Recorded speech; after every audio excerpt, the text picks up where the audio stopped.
Corn. It's a staple on our tables. But have you ever stopped to think about it? This humble vegetable has a rich history. Corn, or maize as it's known scientifically, has been around for over 9,000 years.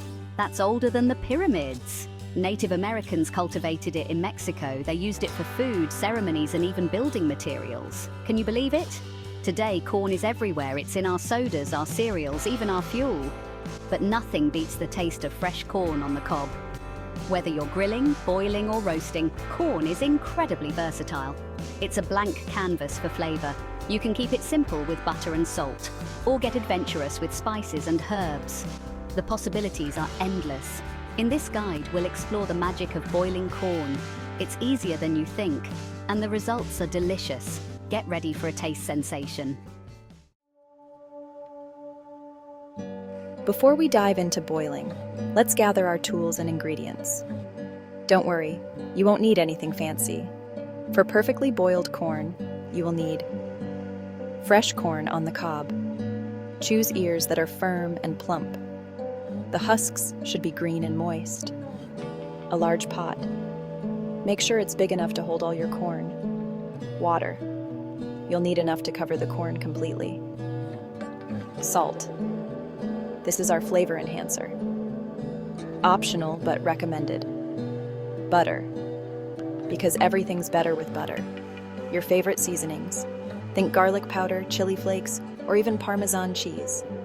Now that we have everything, let's get cooking. Boiling corn is simple, but a few key steps ensure perfect results every time. Step 1. Shuck the corn. Peel back the husks and remove the silky threads. Rinse the corn under cold water.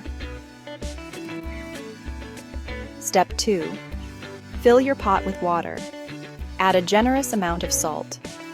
We're talking a tablespoon or 2 per gallon. This seasons the corn from the inside out. Step 3. Bring the water to a rolling boil. You want big, enthusiastic bubbles. Step 4. Gently place the corn in the boiling water. Make sure the corn is fully submerged. Step 5. Let the corn cook for 3 to 5 minutes. The key is to not overcook it. We want tender kernels, not mushy ones. Step 6. Carefully remove the corn from the pot using tongs. Drain the corn on a plate lined with paper towels. And there you have it. Perfectly boiled corn, ready for your culinary creations. Flavor burst. Seasoning your corn. Now that you've mastered the boil, let's talk flavor.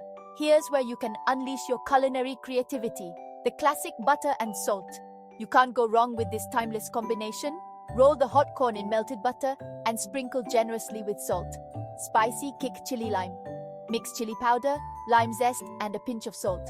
Rub the mixture onto the corn for a zesty flavor explosion. Creamy indulgence, parmesan and herbs. Combine grated parmesan cheese, dried herbs like oregano and basil, and a dash of garlic powder. Sprinkle the mixture over the hot corn for a taste of Italy. These are just a few ideas to get you started. Don't be afraid to experiment. Troubleshooting your corn on the cob. Even experienced cooks encounter hiccups. Here are some common cornundrum solutions. Corn is tough. You might have overcooked it. Aim for shorter boiling times next time. Corn is bland. Don't skimp on the salt. Remember to salt the boiling water generously. Husks are sticking. Soak the corn in cold water for 10 to 15 minutes before shucking. Remember, practice makes perfect. The more you cook corn, the better you'll become at gauging doneness and flavor. Cornclusion. From field to feast. There you have it. Boiling corn on the cob is a simple pleasure that yields delicious results. With a little know-how and a dash of creativity, you can transform this humble vegetable into a culinary masterpiece. So go ahead, grab some fresh corn and get cooking. And be sure to share your culinary creations with us on social media using #PopVibeEatsCorn. I can't wait to see what you come up with.